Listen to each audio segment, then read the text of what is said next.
1999 വിജയമല്യ സ്വർണം പാകിയ അതേ പാളികളാണ് 2019 ജൂലൈ മാസത്തിൽ അവിടെ നിന്ന് ഇളക്കിയെടുക്കുന്നത്.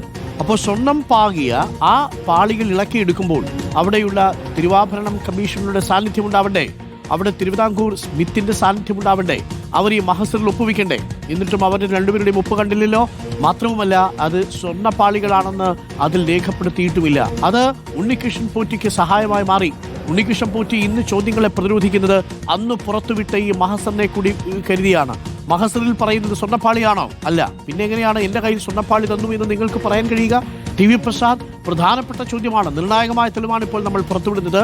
2019 ആ പാളി ശ്രീകോവിലിൽ നിന്ന് ഇളക്കിയെടുക്കുമ്പോഴും അതിനുശേഷം ഉണ്ണികൃഷ്ണൻ പോറ്റിക്ക് കൈമാറുമ്പോഴും തയ്യാറാക്കിയ മഹസറിൽ അന്ന് ഒപ്പുവെക്കേണ്ട പ്രമുഖരുടെ ഒപ്പുകൾ ഉണ്ടായിരുന്നില്ലെന്ന് മാത്രവുമല്ല, അത് സ്വർണ്ണപ്പാളിയാണെന്ന ഒരു പരാമർശം മഹസറിലില്ല എന്നാണ് മനസ്സിലാക്കുന്നത്. അത് ഉണ്ണികൃഷ്ണൻ പോറ്റിയെ സഹായിക്കൂലേ ടി വി പ്രസാദ്? ഉറപ്പായും അരുൺ, ഗുരുതരമായ അട്ടിമറി ഈ മഹസറിൽ സംഭവിച്ചിരിക്കുന്നു എന്ന് വേണം കരുതാൻ. അരുൺ, ചോദ്യം ഒറ്റൊന്നാണ്, അതായത് ഈ എപ്പോഴാണ് ഈ സ്വർണ്ണപ്പാളി അത് ചെമ്പ് തകിടായി മാറിയത് എന്നുള്ളതാണ് ചോദ്യം. അതിൻ്റെ ഉത്തരത്തിലേക്ക് വരികയാണ്. ഇന്നിപ്പോൾ ഞങ്ങൾ പുറത്തുവിടുന്ന ഈ മഹസർ കൂടി കണക്കിലെടുക്കുമ്പോൾ ഒരുപാട് കാര്യങ്ങൾ വ്യക്തമാകുന്നു അരുൺ. മഹസർ തയ്യാറാക്കിയതിൽ പോലും വലിയ അട്ടിമറി സംഭവിച്ചിരിക്കുന്നു എന്നുള്ളതാണ്.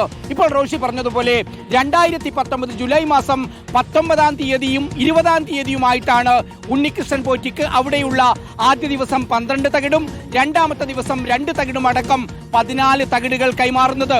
അങ്ങനെ കൈമാറുന്ന സമയത്ത് അതിന്റെ ആകെയുള്ള മുഖ്യ ചുമതല എന്ന് പറയുന്നത് അവിടുത്തെ തിരുവാഭരണം കമ്മീഷണറാണ്. അന്ന് തിരുവാഭരണം കമ്മീഷണർ ബൈജു എന്ന് പറയുന്ന ഉദ്യോഗസ്ഥനാണ്. ആ ഉദ്യോഗസ്ഥന്റെ സാന്നിധ്യത്തിലാണ് ഇത് ചെയ്യുന്നത് എന്നാണ് മഹസറിന്റെ ആദ്യ വാചകങ്ങളിൽ പറയുന്നത്. പറയുന്നതിൽ ദേവസ്വത്തിലെ തിരുവാഭരണം കമ്മീഷണറുണ്ട്, അവിടുത്തെ ദേവസ്വം സ്മിത്ത് ഉണ്ട്. പക്ഷേ അരുൺ, ഇതിൽ ഏറ്റവും പ്രധാനം മഹസറിൽ ഒപ്പുവെക്കുക എന്നുള്ളതാണ്. ആ ഒപ്പുവെക്കുന്ന സമയത്ത് അവിടുത്തെ തിരുവാഭരണം കമ്മീഷണറുമില്ല, ഇത് അളന്ന് തൂക്കിയെടുക്കേണ്ട ദേവസ്വം സ്മിത്തുമില്ല. അതിന്റെ അർത്ഥം അരുൺ, ഒരുപക്ഷെ ഇവരുടെ രണ്ടുപേരുടെയും സാന്നിധ്യം ഇല്ലാതെയായിരിക്കണം ഈ കാര്യങ്ങളെല്ലാം ചെയ്തത്. ഒരുപക്ഷെ നമ്മൾ സംശയിക്കുന്നത് ഉണ്ണികൃഷ്ണൻ പോറ്റിക്ക് ഏറ്റവും വേണ്ടപ്പെട്ട വളരെ കുറച്ചാളുകൾ മാത്രം നേതൃത്വം നൽകിക്കൊണ്ട് അവിടെ നിന്ന് സ്വർണ്ണപ്പാളി ഇളക്കി ഉണ്ണികൃഷ്ണൻ പോറ്റിക്ക് കൈമാറിയോ എന്നുള്ളതാണ് ഏറ്റവും പ്രധാനപ്പെട്ട ചോദ്യം. അന്ന് 2019 ജൂലൈ മാസം 19 മുമ്പ് അവിടെ ഉണ്ടായിരുന്ന വീഡിയോ അത് ചിത്രീകരിച്ചിരുന്നോ? അതിനുശേഷം കൊണ്ടുവന്നതിന് ശേഷമുള്ള വീഡിയോ ചിത്രീകരിച്ചിരുന്നോ? ഏറെ പ്രധാനമാണ്. എവിടെയാണ് സ്വർണ്ണ ക്ലാഡിംഗ് പതിച്ച ദ്വാരപാലക വിഗ്രഹങ്ങളുടെ തകിടുകൾ എവിടെയാണ് ചെമ്പ് പാളികളായി മാറിയത് എന്നുള്ളതാണ് ഇതിൽ ഏറ്റവും പ്രധാനപ്പെട്ട ചോദ്യം.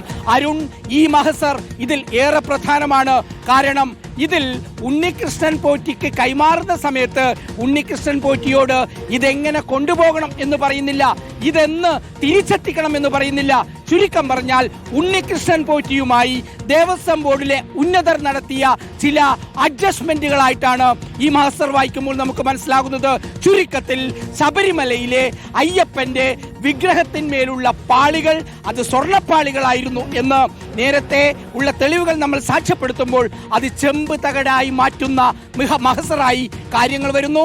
അത് തിരുവാഭരണം കമ്മീഷണറുടെ സാന്നിധ്യത്തിൽ, സ്മിത്തിന്റെ സാന്നിധ്യത്തിൽ ചെയ്യേണ്ടതിന് പകരം അവരുടെ ഒപ്പില്ലാതെ അത് ഉണ്ണികൃഷ്ണൻ പോറ്റിക്ക് കൈമാറി എന്നുള്ളതാണ് ഗുരുതരമായ ഒരു കാര്യമുള്ളത്. അതിന്റെ രേഖകളാണ് റിപ്പോർട്ടർ ഇപ്പോൾ പുറത്തുവിടുകയും ചെയ്യുന്നത്. അരുൺ, ഓക്കെ, വളരെ പ്രധാനപ്പെട്ട വിവരമാണ് പ്രിയപ്പെട്ട പ്രേക്ഷകരെ. ഏറ്റവും നിർണായകമായ ഒരു വിവരം മഹസർ തന്നെ പ്രിയപ്പെട്ട പ്രേക്ഷകരിലേക്ക് എത്തിക്കുകയാണ് റിപ്പോർട്ടർ. ഏറ്റവും പ്രധാനപ്പെട്ട വിവരം, ഈ മഹസറിൽ ഒപ്പുവെക്കേണ്ട, ഈ പാളികൾ ഇളക്കിക്കൊണ്ടു പോകുമ്പോൾ അവിടെ സാന്നിധ്യമുണ്ടായിരിക്കേണ്ട 2 പ്രധാനപ്പെട്ട ആളുകളാണ്. ഒന്ന് അവിടെയുള്ള തിരുവിതാംകൂറിലെ ഈ കമ്മീഷണറും, രണ്ടാമത്തത് അവിടുത്തെ ദേവസ്വം സ്മിത്തും. രണ്ടുപേരുടെയും സാന്നിധ്യമില്ല. സ്മിത്തിന്റെ സാന്നിധ്യമില്ലെങ്കിൽ സ്വർണം എത്രയുണ്ടെന്ന് എങ്ങനെ അളവ് നിങ്ങൾ രേഖപ്പെടുത്തും? അതുകൊണ്ട് തന്നെ മഹസറിൽ സ്വർണ്ണപ്പാളികളെന്നല്ല, പകരം കോപ്പർ പ്ലേറ്റുകൾ എന്നാണ് രേഖപ്പെടുത്തിയിരിക്കുന്നത്. സ്വർണം പൂശിയ കോപ്പർ പ്ലേറ്റുകൾ എന്ന് എഴുതാതെ പോയത് എന്തുകൊണ്ടായിരിക്കും? അതല്ലേ ഇപ്പോൾ ഉണ്ണികൃഷ്ണൻ പോറ്റി തന്റെ കയ്യിൽ കിട്ടിയത് ചെമ്പുപാളിയാണ് എന്ന് പ്രതിരോധിക്കുന്നത്? ഇതിനെ എങ്ങനെയാണ് ഇനി മറികടക്കുക? നിർണായകമായ വീഴ്ച സംഭവിച്ചത് മഹസർ എഴുതുന്ന 2019 ജൂലൈ മാസത്തിൽ തന്നെയാണ് എന്നതിലെ ഏറ്റവും പ്രധാനപ്പെട്ട തെളിവാണ് ഇപ്പോൾ റിപ്പോർട്ടർ പുറത്തുവിടുന്നത്. ഇനിയുമുണ്ട് പ്രധാനപ്പെട്ട ചില വിവരങ്ങൾ. പ്രേക്ഷകർ കാത്തിരിക്കുക. റിപ്പോർട്ടർ സ്പെഷ്യൽ ഇൻവെസ്റ്റിഗേഷൻ അന്വേഷണം തുടരുന്നു. ശബരിമലയിലെ ചെമ്പ് തെളിയുമോ എന്നതാണ് ചോദ്യം. ഇടവേളയ്ക്ക് ശേഷം തിരികെ ഷോർട്ട് ബ്രേക്ക്.